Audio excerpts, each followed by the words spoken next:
하나님의 말씀 요한복음 3장 27절부터 30절까지입니다. 요한복음 3장 27절부터 30절까지입니다. 모두 같이 봉독하지요. 요한이 대답하여 이르되 만일 하늘에서 주신 바 아니면 사람이 아무것도 받을 수 없느니라. 내가 말한 바 나는 그리스도가 아니요 그의 앞에 보내심을 받은 자라고 한 것을 증언할 자는 너희니라.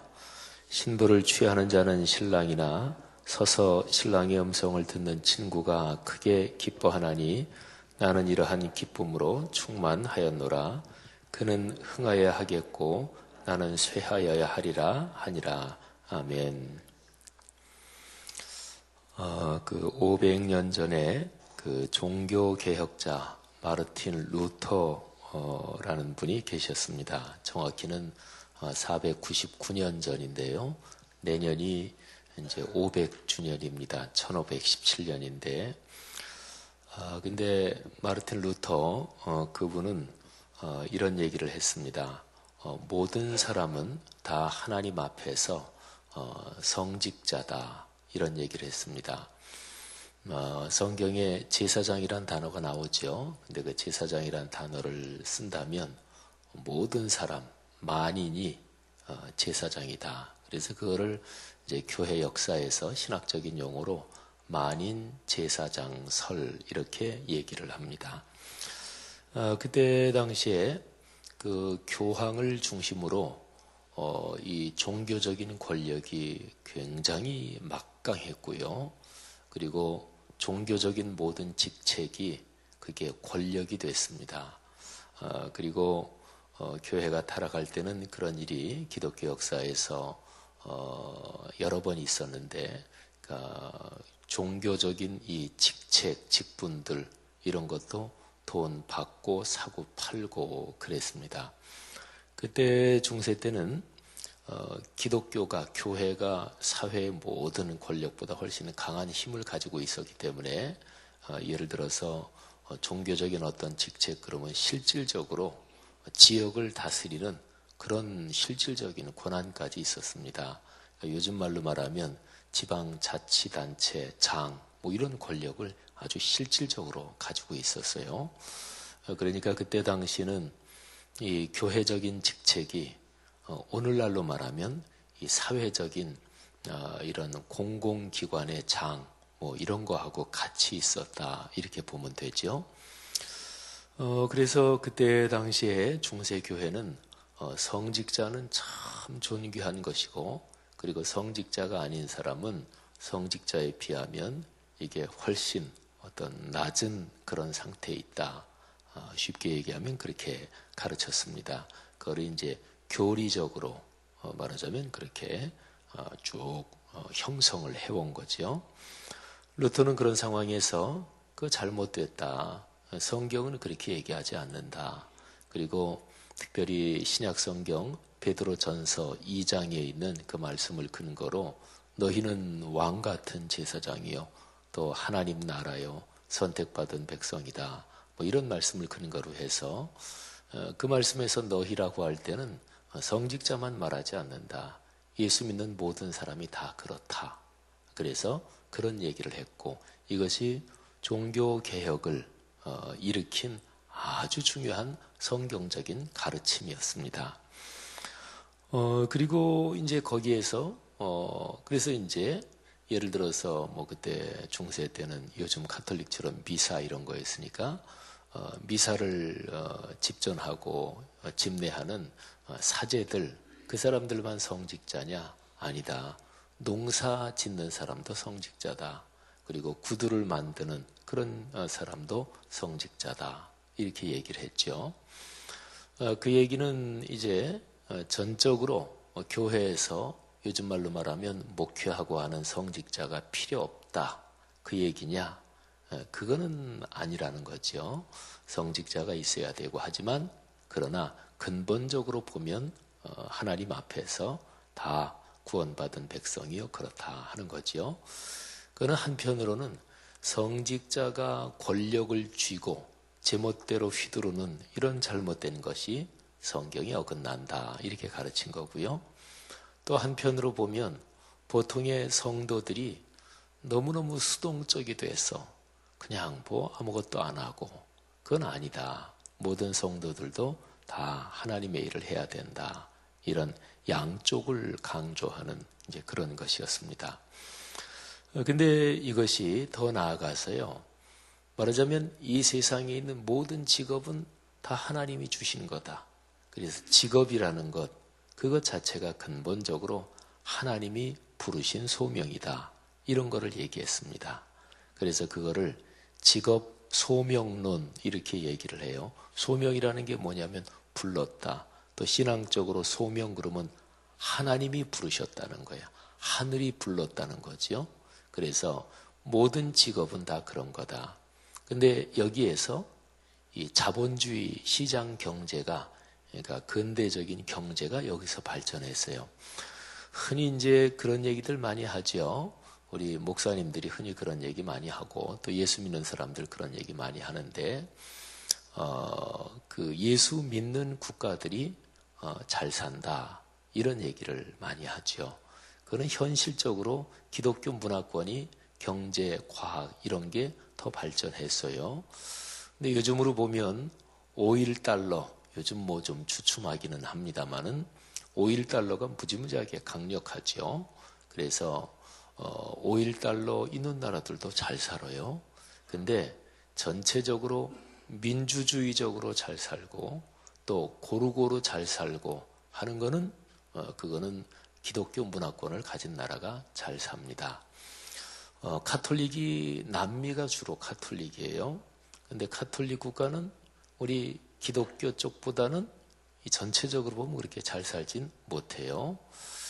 그래서 이런 얘기를 목회자들이나 또는 지난번에 제가 어디 기독교 텔레비전 방송 저쪽에 천호동에 있는 쪽에 가서 설교를 하는데 거기에 임원 중에서 우리나라 인권위원회 고위직에 계시다가 퇴직하신 장로님이 계셔요. 교수님이시기도 하셨는데, 근데 그분이 어디에 갔다가 뭐 그 계획에 없었는데 잠깐 좀 우리 사람들한테 한 말씀 좀 해달라고 그렇게 부탁을 받았대요. 그래서 그 장로님이 무슨 얘기를 할까 하다가 그 얘기를 하셨다는 거예요. 기독교를 제대로 잘 믿는 나라들이 역사적으로 보면 잘 산다. 이런 얘기를 쭉 했대요. 그는 기본적으로 역사적으로 보면 맞아요. 근데 그거를 무조건 그렇다 이렇게 얘기하는 거를 저는 그렇게 썩 좋아하지는 않습니다. 왜냐하면 지금 빈부격차가 무지무지하게 심한 나라가 미국입니다. 미국이 절대 빈곤율이 10몇 프로가 넘어요. 15%인가 넘어요. 그러니까 혹시 미국에 대해서 오해하시는 분들은 미국은 절대 빈곤층 이런 층도 미국이니까 꽤 괜찮겠지. 아닙니다. 우리나라랑 똑같아요. 절대 빈곤층 하면 거기도. 미국은 10몇 프로가 넘어요. 그러니까 미국이 전 세계적으로 가장 강대한 나라지만 그렇게 나라 구조가 썩 좋은 건 아닌 거지요. 현재 상태로는. 어쨌든 기독교를 믿는 나라가 잘 산다. 이거는 맞는데요. 그게 역사적으로 보면 뭐냐면 제가 조금 전에 드린 말씀 마르틴 루터의 종교개혁 또 요한 칼빈이라는 개혁자 또 그 외에도 여러 사람들이 있어요. 개혁자들이. 그런 분들이 말하자면 그 얘기를 한 거예요. 모든 직업은 하나님의 소명이다. 이런 얘기를 한 거예요. 1500년대 종교개혁이 일어났는데 1600년대, 1700년대로 쭉 그 유럽 기독교 역사가 흘러가면서 한 번은 이런 유명한 일화가 있습니다. 1700년대 초인데요. 이거는 제가 독일에서 공부할 때 제가 공부한 그쪽 부분이라서 거기에서 읽은 얘기인데 독일 쪽에 어떤 왕이 말이죠. 어떤 기독교 지역을 갔어요. 뭐 다 기독교지만 근데 거기에 할레라는 곳이 있습니다. 예, 독일의 옛날 동독 지역인데 근데 거기에서 그때 당시에 굉장히 강력하게 막 기독교 신앙이 굉장히 막 불타오르고 거기에 지도자가 아우구스트 헤르만 프랑케라는 사람이었어요. 그래서 뭐 그 도시 전체가 엄청나게 막 발전하고 그러고 있었어요. 근데 거기에서 어떤 그 영역에서 열심히 일하고 있는 어떤 한 사람한테 물었습니다. 자네는 이렇게 열심히 일을 해서 뭐 한 달에 얼마나 버나 이렇게 왕이 물어봤어요. 그랬더니 일하고 있는 사람이 뭐라고 대답했냐면, 왕이시여, 여기에서 일할 수 있다는 것 자체가 제게는 가장 큰 복입니다. 이렇게 얘기를 했대요. 그래서 왕이 그 이야기를 듣고 나서 이렇게 탄식을 했답니다. 내 신하 중에서 이런 신하가 있으면 얼마나 좋을까, 이런 얘기를 했다는 거예요. 사람은 다 기본적으로 자기 이기적인 목적에 따라서 움직입니다. 자기한테 이익이 되면 좋고 이익이 안 되면 싫고, 또 자기한테 잘 해주는 사람한테 나도 잘해주고, 뭐 모든 게 기브 앤 테이크요, 오는 정 가는 정, 뭐 이런 거잖아요. 그죠? 이게 기본적인 보통의 삶입니다. 그건 어떻게 보면 당연하지요. 그런데 나에게 이게 이익이 되냐, 좋으냐, 누가 나한테 잘해주느냐, 내 손에 들어오는 돈이 있느냐, 그거는 둘째 문제고 내가 하나님이 부르신 일에 참여하고 있다. 이거 한 가지 때문에 감사하고 기뻐하고 감격하는 거예요. 말하자면 그런 거죠. 근데 이거를 가만히 생각해 보면요, 이단들이 한참 처음에 팍 하고 일어날 때는 이단에 빠지는 사람들이 이런 생각을 가지고 빠집니다. 한참 옛날입니다만은 저쪽에 부천에 신앙촌이 있고, 덕소에도 신앙촌이 있고, 신앙촌 전도관 그 박태선이라는 교주가 옛날에 한참 날렸잖아요. 근데 그때는 신앙촌에서 나오는 물건이 제일 좋았습니다. 제가 어릴 때 기억나요. 양말, 간장, 그리고 또 이렇게 조그만 캐러멜, 이런 게 신앙촌에서 나오는 물건이 제일 좋았어요. 요즘 말로 말하면 물건에 하자가 없었다는 거지요. 그건 왜 그럴까요? 보통 일반적으로 기업에서 만드는 물건 또는 출고되는 자동차 중에서 월요일에 출고되는 상품은 안 좋아요. 왜냐하면 주일 일요일에 이렇게 쉬다가 월요일 날 직장 출근하니까 막 스트레스 받잖아요. 그래서 월요일 날 출고되는 물건이 안 좋다는 거예요. 그러니까 사람들이 직장에서 일하면서 기분 나쁘고 화나고 또는 회사에 대해서 불만이 있고, 그러면 물건 제대로 못 만들 거 아니겠어요? 하면서 그냥 일부러 그냥 아무렇게나 하고, 그러면 이제 불량품이 나는 거죠. 근데 신앙촌에서는 말하자면 하나님을 위해서 우리가 이걸 한다. 그러면서 그때 당시에 돈도 갖다 바치고 집도 갖다 바치고 거기 들어가서 살고, 그러면서도 그게 감사한 거예요.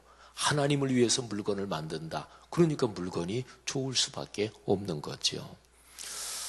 사실은 기독교적인 신앙은 근본적으로 이런 것입니다. 그러니까 예수를 제대로 믿으면 사회에서 내가 가지고 있는 직종에서 아무렇게나 하지 않습니다. 그러니까 교회만이 아니고요, 사회에서 내가 무슨 일을 하든지 간에 그 일을 하면서 정성스럽게 합니다. 이 일 하나님이 맡겨주신 일이지. 그런 사람이 이제 국회의원 선거가 얼마 앞두고 있는데, 그런 사람이 국회의원 또는 이런 정치를 하고 그러면 대놓고 거짓말하고 또는 못된 짓하고 그러진 않겠죠. 그거는 하나님 앞에서 내가 하는 거니까. 그런 사람이 만일에 장관을 한다면 대통령이 지시하는 거에 따라서 꼼짝 못하고 그게 좋든 안 좋든 무조건 순종하고 그러진 않겠지요. 대통령보다 더 높은 분이 하나님이잖아요. 그러니까 장관의 직책으로서 자신이 할 일을 하고, 장관을 이 대통령 밑에서는 진짜 아무것도 안 되겠다, 그러면은 그만두고 나오겠지요. 그런 진실한 그리스도인은 그러잖아요. 그러니까 바로 그런 신앙이 이게 이제 종교개혁 이후로 쭉 진행되면서 사회를 발전시킨 거예요. 그러니까 그런 신앙, 그런 것 때문에 그런 신앙을 가진 나라, 그런 신앙을 가진 사람들이 사는 나라가 발전한다. 이렇게 보면 그거는 정확한 거예요. 근데 무조건 기독교가 들어간 나라 다 발전한다. 근데 기독교가 들어가서 기독교 신앙이 타락하잖아요. 그러면 그 사회도 망가집니다. 그러니까 기독교를, 예수님을 성서대로, 성경대로 잘 믿는 나라는 경제적으로도 분명히 잘 살 거예요. 그거는 과학적이고 사회과학적이고 학문적인 연구 결과로도 그거는 분명합니다. 그렇게 잘 사는 나라는 다른 나라에 대해서 강짜를 부리고 폭력을 행사하고 그러지 않습니다. 기독교적인 근본적인 명령이 이웃을 사랑하라고 하는 거니까. 그러니까 경제적인 부가 많아지고 그러면 다른 나라도 돕고 뭐 이러는 나라가 되겠지요. 여러분, 여기 오늘 읽은 본문에서 27절 말씀이 사실은 그런 뜻을 담고 있는 아주 중요한 말씀이에요. 요한, 세례 요한이 있죠. 세례 요한이 이렇게 대답합니다. 하늘에서 주신 바 아니면 사람이 아무것도 받을 수 없느니라. 27절 이거 한 절만 생각해 보세요. 하늘에서 주시지 않았다면 사람은 아무것도 받을 수 없다. 근데 지금 이 배경이 말이죠. 예수님이 본격적으로 활동을 시작하시면서 세례 요한이 요단강 그에게서 세례를 베풀고 있었는데 예수님도 잠깐 동안 곧 멀리 안 떨어진 곳에서 사역을 하셨어요. 그리고 예수님 그쪽도 사람들에게 세례를 베풀었어요. 근데 예수님이 직접 한 건 아니고 제자들이 베풀었는데, 그런데 사람들이 예수님 쪽으로 막 이제 몰리기 시작하는 거예요. 그러니까 세례 요한의 제자들이 스승인 요한한테 보고하는 거예요. 선생님, 사람들이 저 예수란 분 쪽으로 다 자꾸 몰립니다. 그러니까 요한이 지금 이 얘기를 하는 거예요. 사실은 이 얘기는 그냥 이 얘기만 놓고 본다면 뭐 지당한 얘기죠. 조금만 신앙이 있는 사람이라면 하늘에서 주신 바 아니면 사람이 아무것도 받을 수 없다. 이건 지당한 말씀이죠. 근데 지금 이 얘기를 하는 요한이 어떤 상황에서 이 얘기를 하는가, 이거를 생각하면 요한 이분은 참으로 위대한 분입니다. 지금 자기 쪽 세력이 줄어들고 있잖아요. 사람들이 다른 쪽으로 가잖아요. 근데 이런 상황에서 하늘에서 주신 바가 아니면 아무것도 받을 수 없다. 아무것도 할 수가 없다. 그러니까 지금 예수님이란 분이 지금 사역하는 거, 사람들이 글로 가는 거, 그거는 하나님께서 그분에게 일하라고 주셨기 때문에 그렇게 되는 거다. 이런 뜻을 담고 있는 거죠. 요한은 바로 이어지는 28절에서 이런 얘기를 합니다. 내가, 자기 제자들한테 내가 전에 나는 그리스도가 아니다 이렇게 얘기하지 않았느냐. 그런데 내 그 말을 다른 사람들한테 널리 알려야 될 그 사람들이 바로 너희들이다. 내가 한 말이 그게 빈말이 아니다. 그러니까 사람들은 진짜로 하나님을 깊이 믿는 사람들이 어떤 얘기를 하면 사람들은 빈말로 들어요. 아유, 그냥 그렇게 얘기하는 거지. 왜? 이해가 안 가는 거예요. 그러니까 기본적으로 어디에 매여 있는 거냐면 나한테 잘해주는 사람한테 나도 잘한다. 나한테 이익이 되면 좋고 조금이라도 손해가 되면 싫다. 이게 사실은 늘 중심에 딱 자리 잡고 있는 거예요. 신앙생활을 하면서도 진짜로 하나님을 만나고 성경의 말씀에 진짜 순종하고 이게 뭔지를 아직 모르는 거예요. 그러니까 교회는 다니고 물론 그거는 너무너무 감사한 일이지요. 그래야 이제 말씀을 깨달을 가능성이 있고 점점 더 신앙 안에서 자라니까. 근데 아직까지 신앙이 깊어지질 않아서 교회는 다니지만 세상 사람들이 사는 그 기본 토대는 같아요. 나한테 이익이야? 손해야? 나한테 이게 도움이 돼? 안 돼? 이런 거예요. 그러니까 제가 가끔 얘기하는 대로 보통 또 이렇게 신앙생활 하다가 결정적으로 나한테 이게 불리하고 그러면 어떤 사람 같은 경우는 신앙이고 뭐고 없어요. 와, 어떻게 저렇게 행동하지? 그러니까 터지는 거예요. 시한폭탄이 드디어 터진 거예요. 사랑하신 여러분, 신앙의 제일 기본은 그거예요. 하나님이 주신 것 위에서 주시지 않으면 아무것도 받을 수 없다. 지금 세례 요한이 하는 말을 제자들이 받아들이기가 아마 쉽지 않았을 거예요. 사랑하신 여러분, 잘 생각해 보십시오. 예를 들어서 이제 교회에 교계, 우리 한국 기독교계, 또 일본에도 기독교가 있잖아요. 미국에도 있고. 근데 기독교계에 여러 가지 제도가 있어요. 뭐 총회가 있고, 지방회, 또 노회가 있고, 뭐 연회가 있고, 또 어떤 교단은 감독이라는 직책도 있고, 뭐 등등 이런저런 제도가 쭉 있습니다. 그리고 어느 교단마다 그 교단에 교단 헌법이 있어요. 교단법이 있습니다. 근데 그거는 말하자면 하나님께서 주신 그 일을 감당하는 그 질서에 대한 거예요. 교단법이 완벽하지는 못해요. 또 교계 질서가 완벽하지도 못해요. 그래서 교계에 이런저런 못난 모습이 사회, 언론에도 보도가 되고 그러는 경우도 종종 있어요. 그런데 그럼에도 불구하고 교회법에 담긴 하나님의 질서, 그리고 하나님께서 사람에게 주신 것, 이거를 그 본래 뜻이 뭐냐? 교회법은 근본적으로 성경 말씀에 토대를 두고 그래서 이제 정해진 거거든요. 그래서 거기에서 하나님이 말씀하시는 게 뭐냐? 이거를 깊이 생각하면서 진짜 끙끙거리고 헌신하면서 하나님의 일을 감당하는 사람들이 아직도 많이 있는 거지요. 사랑하신 여러분, 신앙생활은 그런 거예요. 거룩한 질서 안에서 삶의 길을 걸어가는 거예요. 거룩한 질서 안에서. 근데 사람들 중에 그 거룩한 질서, 그것보다, 그러니까 하나님이 주시고 하나님의 뜻이다, 이것보다 나한테 이익이야 손해야, 내가 생색이 나, 생색이 안 나, 이런 게 더 우선인 사람이 있다고요. 그런 사람이 교회법으로 다스려지지 않는다. 그러면 교회는 공권력이 없잖아요. 예를 들어서 뭐 벌금을 내린다든지 어디 감옥에 가둔다든지, 교회는 그런 권력은 없잖아요.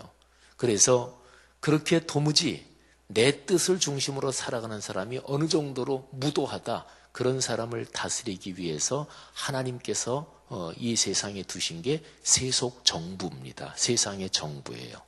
그래서 세상은 사회법정에서 판결하는데 안 따른다, 그러면 강제 집행 들어가죠. 그죠?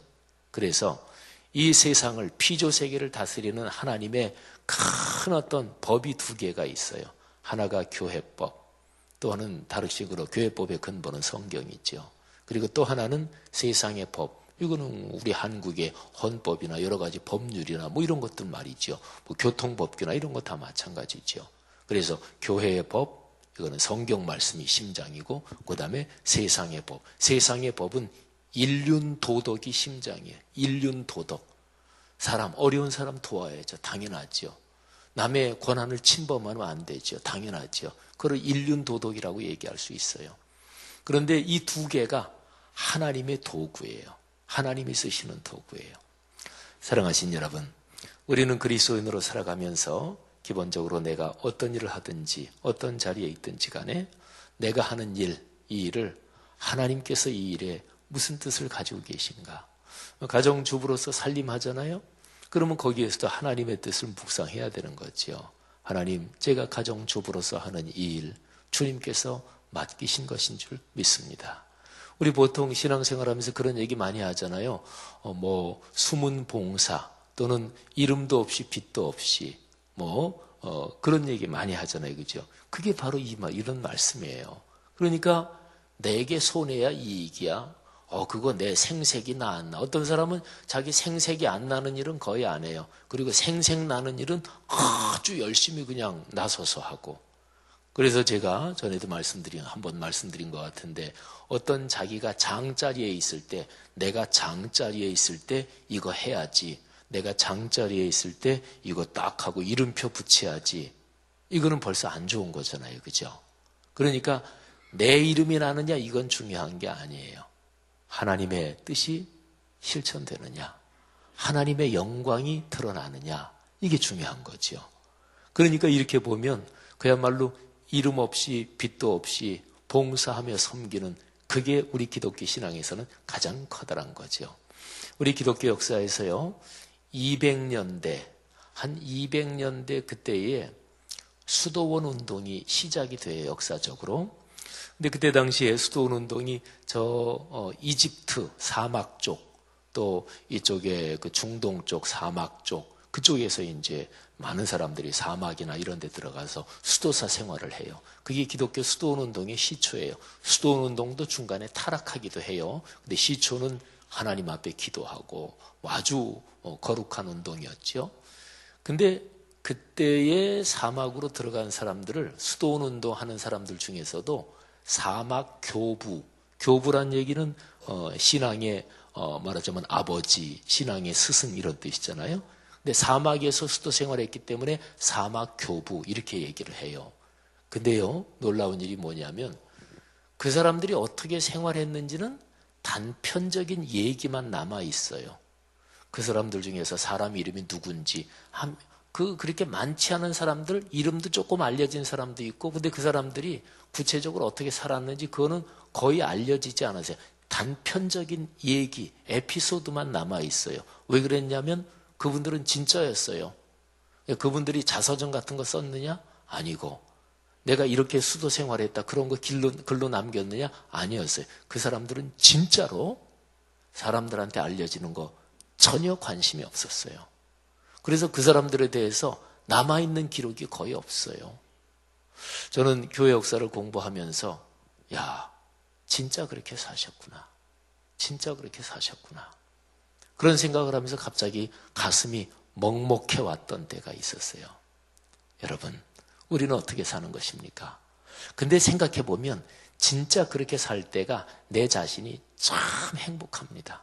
우리 신앙생활 하면서 그런 체험들은 많잖아요. 성경 말씀대로 진짜 순종하며 살 때 하나님이 너무나 감사하고 하나님이 나와 같이 계신 게 막 느껴질 때, 그때는 다른 사람들이 나 알아주지 않아서 섭섭하다, 나를 이렇게 대우할 수 있어, 그런 생각 전혀 안 들 때 있잖아요. 진짜 남들이 아무도 모르는데 내가 이렇게 주님께 봉사하고 그것 때문에 너무나 행복할 때, 그겁니다. 그게 바로 이게 27절이에요. 하늘에서 주신 바 아니면 사람이 아무것도 받을 수 없느니라. 성도 여러분, 우리가 현재 받은 모든 것, 우리가 지금 삶의 길을 걸어가는 것, 하늘에서 주신 것입니다. 하나님의 선물이지요. 감사하는 마음으로 오늘 하루도 그렇게 걷고 또 우리가 살아가는 삶이 그런 기쁨이 늘 이어지기를 주의 이름으로 축복합니다. 내가 교회에서 섬기는 것, 내가 사회에서 직장 생활하는 것, 이 모든 것 하나님 아버지 사랑하며 또 하나님 아버지 음성 듣고 그분 손 꼭 붙잡고 그렇게 걸어가는 성도의 축복 가문 대대로 누리시기를 바랍니다. 하나님 아버지 은혜 감사합니다. 세례자 요한, 참으로 우리 기독교의 큰 스승이신 이분의 삶을 기록한 그 말씀을 잠시 묵상했습니다. 하나님 아버지, 이 말씀이 오늘을 사는 우리에게 큰 복이 되게 하시고 오늘 여기 새벽 예배 나온 귀한 성도들에게 축복의 큰 선물이 되게 하옵소서. 감사합니다. 주님께서 그렇게 이 땅의 교회들을 세우시고 하나님의 사람들을 세워 주옵소서. 예수님 이름으로 기도 올립니다. 아멘.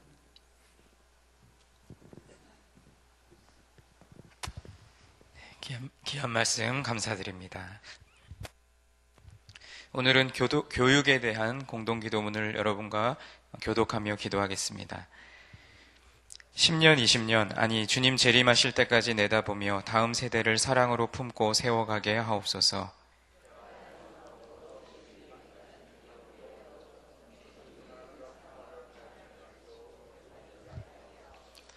사무엘, 요셉, 다윗 부서를 크게 축복하옵소서.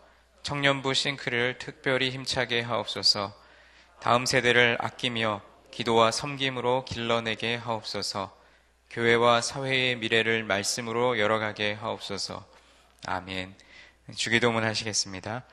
하늘에 계신 우리 아버지, 아버지의 이름을 거룩하게 하시며 아버지의 나라가 오게 하시며 아버지의 뜻이 하늘에서와 같이 땅에서도 이루어지게 하소서.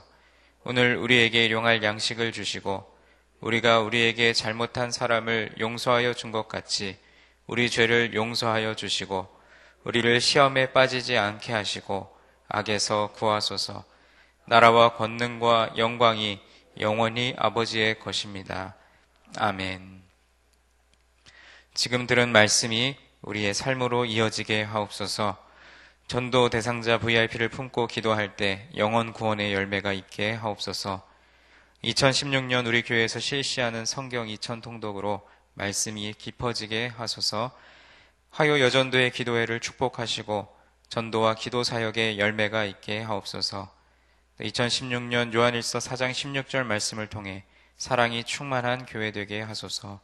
말씀 3 성경대학 사역을 통해 주님의 참된 제자들이 많이 세워지게 하소서. 그 외에 여러분 각자가 가지고 나오신 기도의 제목 자유롭게 아뢰시다가 삶의 자리로 나아가겠습니다. 기도하겠습니다. 하나님 아버지 감사합니다. 오늘도 담임 목사님 통해서 주신 귀한 말씀 우리 마음에 품게 하시고 우리의 삶으로 이어지는 귀한 축복을 허락하여 주시옵소서. 전도 대상자 VIP를 보고 기도할 때 영혼권의 열매가 있게 하시고 또 복음을 전하는 기회를 얻게 하여 주시옵소서. 하나님 2016년 우리 교회에서 실시하는 성경 2000 말씀에 우리가 깊어지게 하여 주십시오.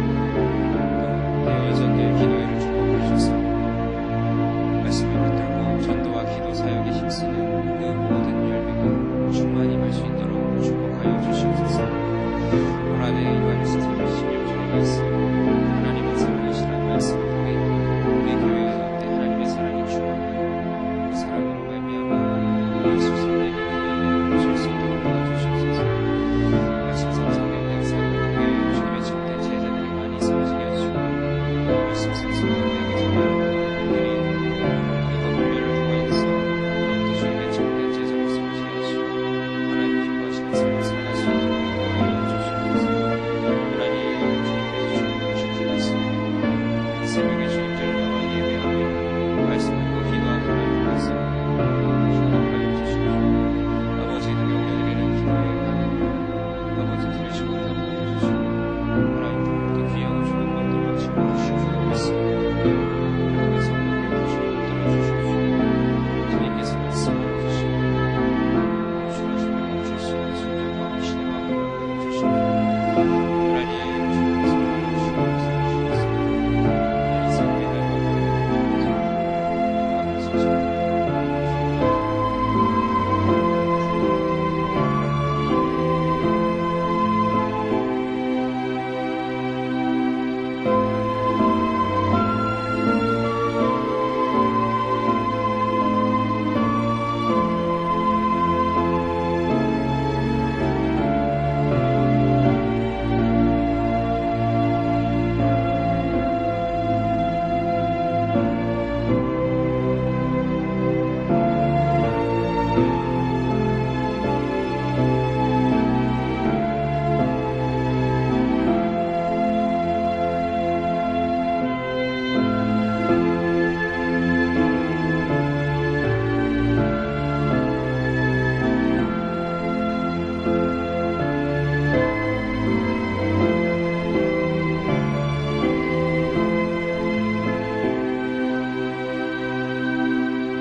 아멘.